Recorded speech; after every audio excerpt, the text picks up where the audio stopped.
Amanda Mintz, I'm so excited for you to be here. I'm really excited to be here. Thanks for having me. Of course.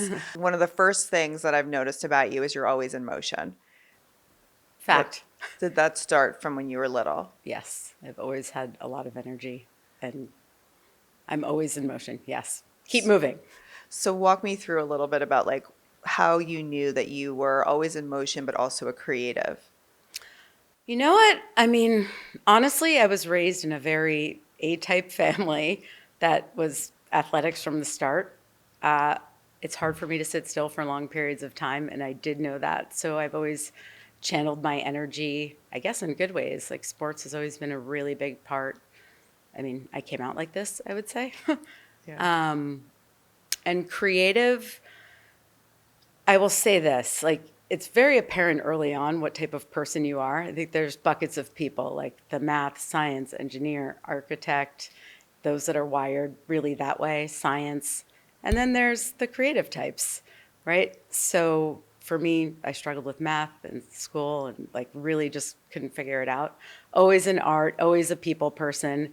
I think you learn those things really early on. One of the reasons why I wanted to interview you is that you've channeled all of your gifts into being an entrepreneur. But being an entrepreneur is really hard. So I would love for you to talk to me about how you became an entrepreneur and how you started your business. Did you start in New York City working for other people? Yes, I did. Walk me through that. I will say the dots always connect and it's not always very linear. When I graduated from college, I studied art history in school. Most people were taking traditional paths, corporate companies. I was being pushed into finance. I really wanted to do PR. It was 2003. The economy was terrible. I got a job through a friend doing retail sales, or showroom sales actually, for a licensee of Donna Karan. I hated it. It was like the Garmento district behind, I guess they didn't even have these anymore, but in a cubicle, a dark cubicle in the dingy area of fashion, cold calling and selling Donna Karan coats. And it was clock in, clock out. I was like carrying samples across the garment district. I learned a whole lot, like literally finding all of the boutique stores to sell them in and picking up the phone and calling, having no confidence. Hi, I'm Amanda from Rothschild. Fast forward, 10 months later, I got fired. And then I had been interviewing with recruiters. I didn't even know what a recruiter was. She got me a job in PR at David Yurman after many like phone calls and interviews. So I was told that I had to start on the retail floor on Madison Avenue during holiday season. It's just like, yeah, some companies do this. You really have to learn retail and sales. This is great. I'm going to work for David Yurman. I'm working on Madison Avenue in the retail store during like the holiday rush. 16 days straight in a row, really long hours and learning how to sell. I certainly wasn't thinking about being retail sales, and it wasn't even a remote option, but I was going into PR. I got so much customer experience, like engaging. There were people that were there for a really long time. It's just something I picked up quickly. I made some really good friends. And then, come end of January, here I am, 2-3 months. I'm outperforming some of the salespeople that have been there and real retail professionals. And said to the manager, okay, when can I go to corporate? He's like, you weren't hired as that. You were just retail. We hired you as a retail salesperson. That moment was a huge turning point for me. I was like, what? I was told by the recruiter that placed me here that I was going to be in PR, but I had to start in the showroom, or that I had to start on Madison Avenue in the retail store to really learn the business and the product. And, needless to say, I was like, no, I'm not doing this. I'm sorry. I don't want to do retail sales. Unemployed again. So what did that experience do to you? In hindsight, I now have showroom sales, retail sales. As we continue the conversation, the dots will connect. At the time, my neighbor, a wonderful man by the name of Jack Kelly, and he's like, Amanda, we need to get you a career. You're too fantastic to just keep jumping around. He brought me, I didn't even know what he was doing really. I knew he was interiors and design, great little small boutique firm. Everyone seemed really nice. And he just wanted to help me and send me on my way before I kept having all these strange experiences. So long and the short, he ended up placing me as I'd say studio manager, account manager, project manager, kind of everything in a renowned design studio, which at the time was called Robert Valentine. They're, iconic. Back in the day, I learned everything about branding and design and really good graphic design. And my eyes opened up. I was like, wow, anything that makes a brand, seeing brands develop, typography, brand books, the story of a brand, strategy. I mean, I was answering the phones. I was his assistant. I was taking his dog to the vet, setting up for interviews just like this or photo shoots, and really learning and observing a lot. So I think that, again, one thing brought you to the next. Yes. How did that lead you then to your own company? I landed a job in executive search, believe it or not. So what is it that people saw in you that led you to that? When you become a recruiter, I don't think anyone really says, this is what I want to do when I grow up.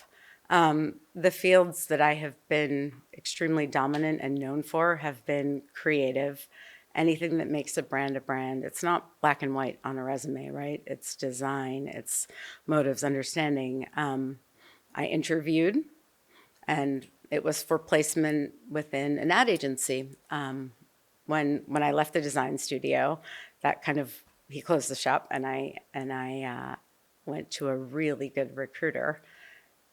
Here I was. They're like, came back 3 times later. Like, would you ever think that you would want to maybe? We're growing. I was looking at portfolios back then where you're flipping through books, and I have a really good eye. Things that not everybody can see. After many conversations, I'm like, you know what? Why not? I love people. I love creative. I like design. Let's try it. And that's how I got started. Wow. I think that you have really good instincts, and I think that Yes. you connect with people in a genuine way where people feel comfortable with you. So I think that has helped you probably excel in that space.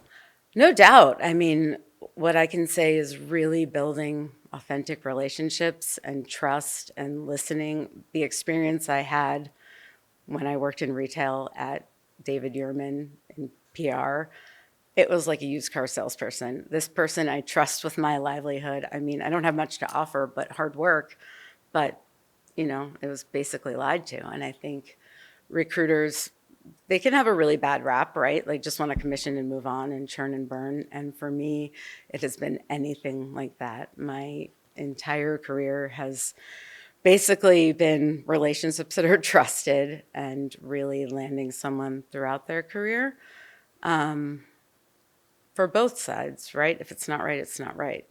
Yeah, I think that like holding integrity for yourself and then holding integrity for others is really your brand. I started my own business after 3 years in search. I wasn't planning. I was thinking, oh, consulting, I'll have 1 or 2 clients. And I started with 1 client. Oh, Amanda's out on her own. I thought I'd have quality of life. I'm sitting here, I'm 26 years old on the roof of Soho House. Like, I'm so cool. And 1 client led to the next, led to the next. And then within a year, I had like Sephora knocking down my door. And it was not anything that I had ever planned for, to be honest. It was a lot. When you're on a rocket ship, you should just get on the rocket ship and go. Yeah. That was the energy. And I didn't really have to do anything. I was just there and figuring it out. It wasn't like business development. You need clients. You need to figure it out. I was like, I know what I can do. But, finding all the right people to do that, I'm not on the business side of things. So So what exactly were you doing for your clients at this time? At the time, it was hiring art directors, creative directors, graphic designers. I think my first client was probably Cody, followed by Laird and Partners, which was Trey Laird's ad Yeah. agency. I didn't work on retainers and exclusive, so I was in with a heap of others, but somehow always found the perfect fit, or the perfect match, right? Like creative director for Tommy Hilfiger. And I never, like, it just came very easy to me. I think understanding people, writing, communication, and if there's anything, if you do really good work and you're young and your reputation is on fire, it will come. Yeah, I mean, it's obvious. And Yeah. also, you've had your own business now for what, 17 years?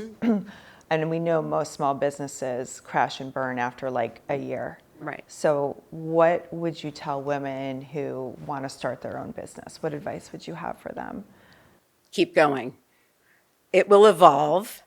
Don't give up. Your hardest lessons, I think the best lessons you will ever learn are from the failures that you have. My contracts early days look entirely different than the contracts I have now. Fast forward, I guess if you say now, I got very burned out after a decade of working with founders, all the fashion people, high fashion people, a lot of personalities, and I take a lot. I'm very sensitive. I really care, and there's so much passion in what I do in terms of people and building brands that you have to keep going, right? If you need rest, you take rest, and you will find the right partners. I think your network is your net worth. More than anything, your network is your net worth, and it's the journey, truly.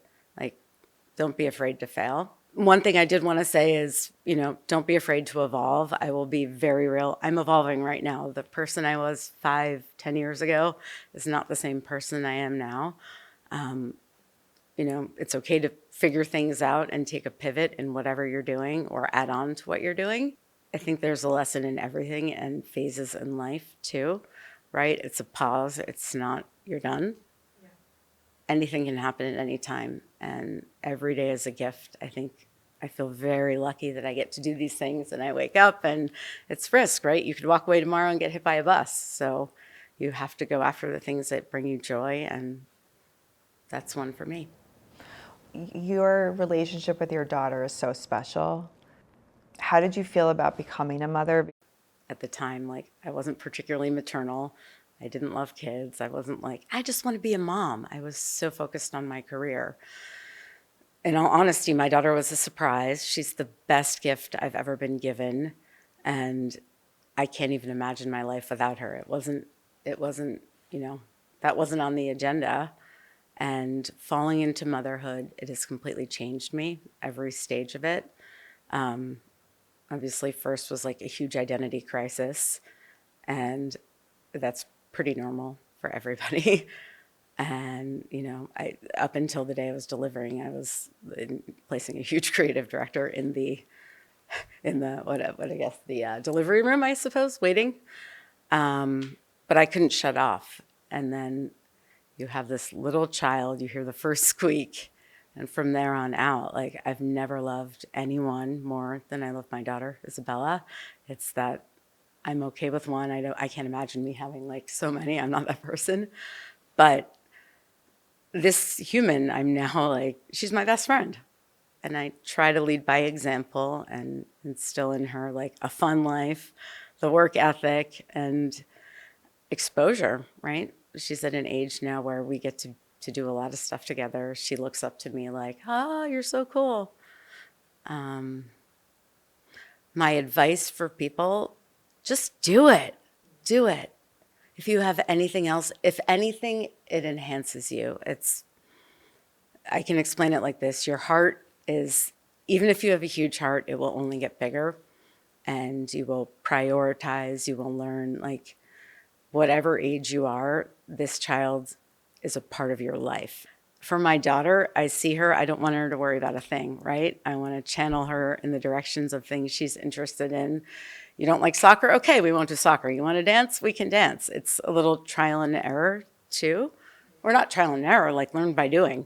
June 2020, I moved to Connecticut after, 3 months of the lockdown where, I went from working like crazy to being locked in a small house.